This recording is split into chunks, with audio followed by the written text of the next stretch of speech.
हिंदुस्तान के शहंशाह जलालुद्दीन मोहम्मद जहांगीर अपने दीवान ए खास में बैठे उब रहे थे। चापलूस वजीरों की बातें शहद जैसी मीठी थीं, पर उनमें कोई नयापन नहीं था। उनकी नजरें उस सल्तनत पर घूम रही थी जिसे उन्होंने जीता था, पर आज उनका मन किसी ऐसी चीज के लिए तरस रहा था जिसे जीता नहीं समझा जाता है। तभी एक वजीर ने हरम की एक कनीज के बारे में फुसफुसाया, जिसकी खूबसूरती से ज्यादा उसकी अक्ल के चर्चे थे। शहंशाह के थके हुए चेहरे पर दिलचस्पी की एक लकीर उभरी। उन्होंने हुक्म दिया, पेश किया जाए उसे। कुछ ही देर में हीना उनके सामने खड़ी थी। उसकी आंखों में डर नहीं, एक अनोखी शांति थी। जहांगीर ने उसे ऊपर से नीचे तक देखा और एक शाही मुस्कान के साथ कहा, हमने सुना है तुम बहुत जहीन हो, तो सुनो, हमें एक ऐसा तोहफा दो जो दिया भी जाए और ना भी दिया जाए। अगर तुम कामयाब रही तो इनाम पाओगी, नाकाम रही तो हमारी नजरों से हमेशा के लिए दूर हो जाओगी। दरबार में एक सर्द खामोशी छा गई। ये कोई शर्त नहीं, एक जाल था। हमेशाही, जो बाहर से जन्नत लगता था, अंदर से एक सुनहरी कैदखाना था। यहाँ औरतें या तो जेवर पहनती थी या एक दूसरे के खिलाफ साजिशें। जोया, शहंशाह की सबसे पसंदीदा कनीज, अपनी सहेलियों के बीच बैठी हीना का मजाक उड़ा रही थी। अक्ल की मल्लिका, शहंशाह ने उसे ऐसा उलझाया है कि अब वो सीधी हरम से निकाली जाएगी। उसकी हंसी में जहर घुला था। दूसरी तरफ हीना फव्वारे के पास एक कोने में बैठी किसी फारसी शायर की किताब में डूबी हुई थी। कानों में पड़ती बातें उसे छू भी नहीं रही थी। उसका ध्यान शब्दों की उस दुनिया में था जहाँ दौलत और रुतबे से ज्यादा अहमियत सोच की थी। जोया ने उसे घूर कर देखा। हीना की शांति, उसका किताबों से लगाव उसे अपनी सबसे बड़ी तौहीन लगती थी। हरम में खूबसूरती ही ताकत थी और जोया को यकीन था कि हीना की ये किताबी बातें उसे बचा नहीं पाएंगी। आखिर दिमाग की चमक सोने की चमक के आगे कहाँ टिकती है? पर वो हीना की आंखों की गहराई को नहीं देख पा रही थी, जिसमें एक पूरी सल्तनत को चुनौती देने का हौसला था। पूरी रात हरम में कानाफूसी होती रही। हर कोई ये शर्त लगा रहा था कि हीना सुबह तक अपनी हार मान लेगी, लेकिन जब सुबह हुई तो हीना हमेशा की तरह शांत थी। उसने न किसी से बात की, न कोई घबराहट दिखाई। उसने बस एक छोटा चांदी का पिंजरा मंगवाया जिसमें एक नन्हा सा बुलबुल कैद था। जोया ने उसे पिंजरे के साथ जाते देखा तो उसकी मुस्कान और चौड़ी हो गई। एक परिंदा, ये जवाब है। शहंशाह उसे और उसके परिंदे दोनों को दीवार में चिनवा देंगे। जब हीना दीवान ए खास की तरफ चली तो उसकी चाल में एक गजब का आत्मविश्वास था। उसके नाजुक कंधों पर अब सिर्फ अपनी नहीं बल्कि अपने मरहूम शायर बाप की इज्जत का बोझ भी था, जिसे इसी दरबार में जलील किया गया था। वह आज साबित करना चाहती थी कि असली ताकत लोहे की जंजीरों में नहीं बल्कि आजाद ख्यालों में होती है। दरबार खचाखच भरा था। शहंशाह जहांगीर अपने तख्त पर विराजमान थे। उनकी आंखों में एक सवालिया इंतजार था। जोया एक कोने में खड़ी जीत के ख्यालों में खोई थी। और फिर हीना ने उस खामोश दरबार में कदम रखा। सबकी निगाहें उस पर और उसके हाथ में थमे चांदी के पिंजरे पर टिक गईं। हीना शहंशाह के सामने झुकी और फिर पिंजरे को धीरे से जमीन पर रख दिया। जहांगीर ने एक भौं चढ़ाकर पूछा, ये है तुम्हारा तोहफा? हीना ने नरमी से जवाब दिया, हुजूर, तोहफा पिंजरे में नहीं है। ये कहकर उसने पिंजरे का छोटा सा दरवाजा खोल दिया। एक पल की हिचकिचाहट के बाद बुलबुल फुर से उड़ा और दीवान ए खास के खुले झरोखे से निकलकर नीले आसमान में गुम हो गया। सबकी आंखें उस आजाद परिंदे को देखती रह गईं। दरबार में गहरा सन्नाटा था। फिर हीना की आवाज गूंजी, शहंशाह, मेरा तोहफा आजादी है। मैंने ये तोहफा उस परिंदे को दिया, पर क्योंकि इसे हाथ में नहीं रखा जा सकता, ये आपको नहीं दिया गया। ये एक ऐसा तोहफा है जो दिया भी गया और नहीं भी दिया गया। जहांगीर अपनी जगह पर जम से गए। उनके चेहरे पर हैरानी थी, जो धीरे धीरे समझ और फिर गहरी प्रशंसा में बदल गई। उन्होंने ऐसा फलसफाना जवाब कभी नहीं सुना था। ये सिर्फ एक पहेली का हल नहीं था, ये जिंदगी का एक गहरा सबक था। वजीर और दरबारी एक दूसरे को देखने लगे। जोया का चेहरा गुस्से से लाल हो गया था। शहंशाह के होठों पर एक दुर्लभ सच्ची मुस्कान तैर गई। उस दिन के बाद दीवान-ए-खास का माहौल बदल गया। शहंशाह जहांगीर अब हिना को अक्सर अपनी बैठकों में बुलाने लगे, पर सल्तनत के मसलों पर नहीं, बल्कि शायरी, फलसफे और दुनिया के किस्सों पर बात करने के लिए। वह हिना की तेज सोच और हाजिर जवाबी से हैरान थे। उन्हें पहली बार कोई ऐसा मिला था जो उनकी हाँ में हाँ नहीं मिलाता, बल्कि उन्हें सोचने पर मजबूर करता था। उनकी बातें सुबह से शाम तक चलती। वे एक दूसरे को गालिब की गजलें सुनाते और अरस्तू के फलसफे पर बहस करते। हरम की दीवारों के पीछे जोया जलकर राख हो रही थी। वह झरोके से उन्हें बाग में साथ टहलते हुए देखती। जहांगीर के चेहरे पर वो खुशी थी जो जोया ने अपने लिए भी कभी नहीं देखी थी। ये सिर्फ खूबसूरती का नशा नहीं था, ये दो दिमागों का मिलन था। जोया समझ गई थी कि हिना सिर्फ एक कनीज नहीं रह गई है, वो शहंशाह के दिल तक नहीं, उनके दिमाग तक पहुंच चुकी थी, और ये जगह किसी भी तख्त से ज्यादा ताकतवर थी। उसका डर अब नफरत में बदल चुका था। जोया ने अपना खेल शुरू कर दिया। उसने हरम में ये फुसफुसाना शुरू कर दिया कि हिना ने शहंशाह पर कोई काला जादू किया है। ये बातें हवा की तरह फैली और दरबार तक पहुंच गईं। कुछ वजीर जो हिना के बढ़ते रुतबे से जलते थे, इस आग में घी डालने लगे। एक दिन मीर बख्शी, जो खुद को बहुत अक्लमंद समझता था, जहांगीर के पास पहुंचा। आलम पनाह, प्रजा में बातें हो रही है। लोग कहते हैं कि इस लड़की की जहानत कुदरती नहीं, शैतानी है।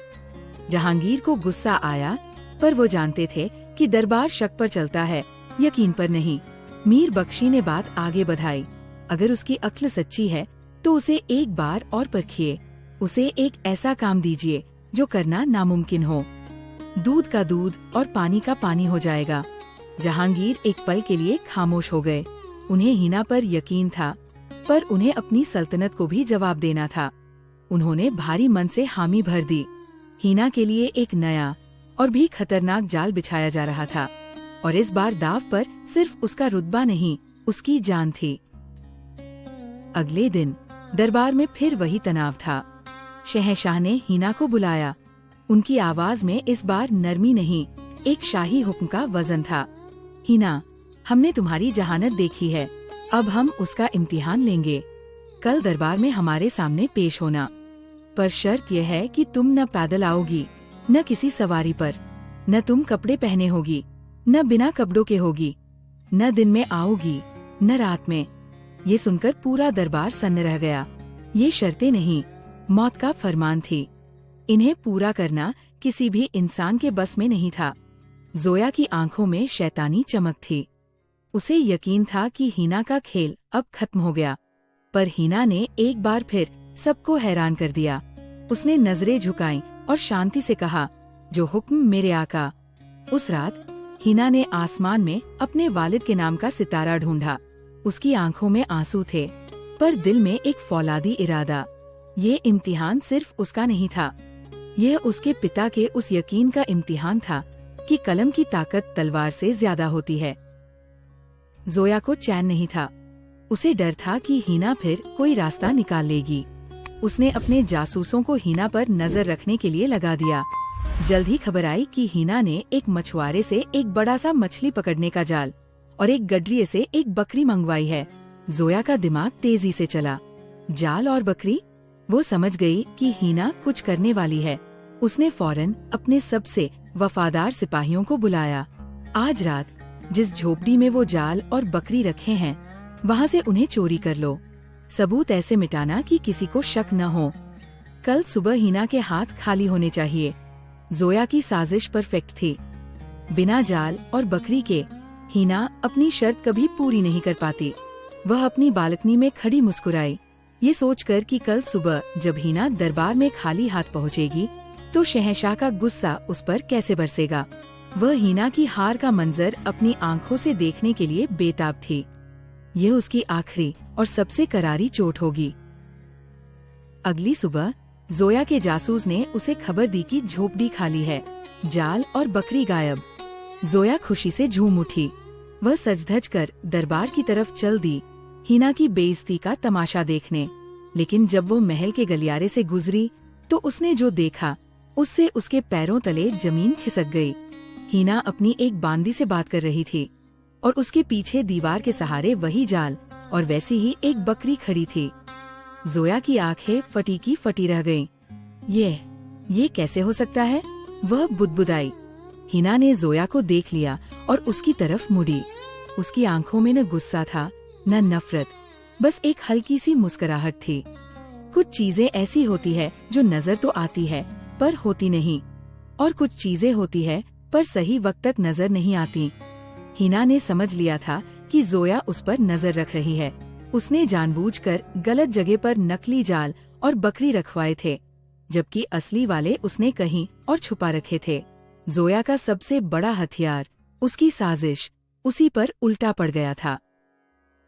सूरज डूब रहा था। आसमान में नारंगी और बैंगनी रंग घुल रहे थे। ये न दिन था न रात, ये शाम का धुंध हल्का था। तभी दरबार के बाहर एक अजीबोगरीब नजारा दिखा।